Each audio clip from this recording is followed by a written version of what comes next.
Di dalam episode kita kali ini, di dalam episode yang ketiga, saya ingin membahas tentang beberapa alat peraga yang digunakan di dalam Alkitab.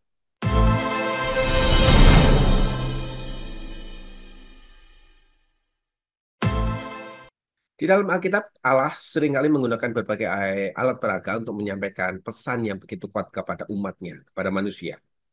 Alat peraga itu berupa objek, peristiwa, atau tindakan yang digunakan untuk menjelaskan atau memperkuat pesan yang akan disampaikan. Berikut ini adalah beberapa alat peraga yang ada di dalam Alkitab. Pertama, yaitu seperti tongkat Musa. Allah menggunakan tongkat Musa sebagai alat peraga untuk menunjukkan kuasanya. Tongkat ini berubah menjadi ular di hadapan Firaun. Keluaran 7 ayat ke-10 hingga ke-12. Dan juga digunakan untuk membelah laut. Keluaran 14 ayat ke-16. Ada lagi tentang pohon, yaitu pohon pengetahuan tentang yang baik dan yang jahat. Di Taman Eden, Allah menempatkan pohon ini sebagai simbol pilihan antara ketaatan dan dosa. Pohon ini menjadi alat peraga yang melambangkan atau menggambarkan konsekuensi dari memilih untuk melanggar atau di dalam sebuah ketaatan. Ada lagi sebuah simbol yang Allah gunakan yaitu pelangi. Kejadian seperti setelah air bah, Allah memberikan pelangi sebagai tanda perjanjiannya kepada dia bahwa dia tidak lagi membinasakan manusia melalui kejadian yang sama yaitu melalui banjir air bah. Pelangi menjadi alat peraga visual sebagai bentuk janji Allah. Kemudian ada lagi Allah menggunakan pintu darah Paskah.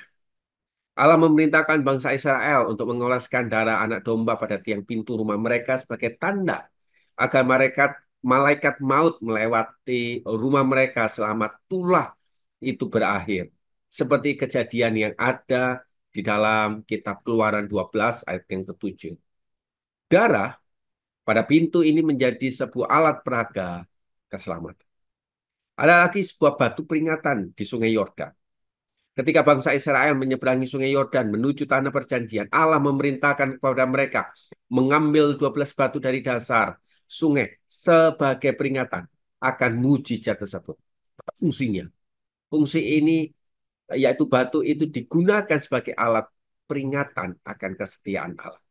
Tulisan yang ada di tembok, misalnya di dalam kitab Daniel, ketika raja yang bernama Belshazzar, Allah menulis di dinding sebagai sebuah pesan yang harus diterjemahkan oleh seorang yang bernama Daniel.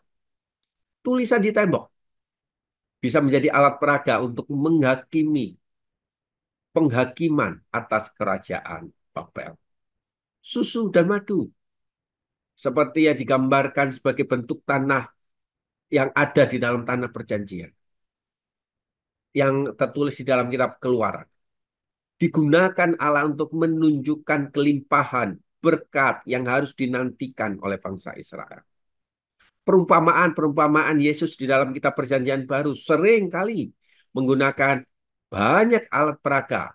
Contoh nabur, biji sesawi, anak yang hilang, kerajaan, kunci, terang, garam. Semua begitu banyak.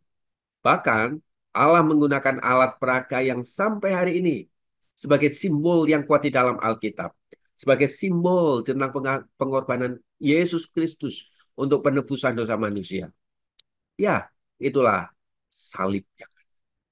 Bahkan setiap kali kita meminum roti dan anggur yang melambangkan tubuh dan darah Kristus, Allah menggunakan roti dan anggur itu sebagai lambang perjanjian baru melalui pengorbanan.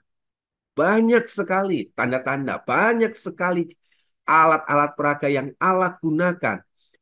Yang intinya yaitu Allah gunakan untuk membuat pesan itu nyata, jelas, dan dapat dimengerti, diingat oleh manusia.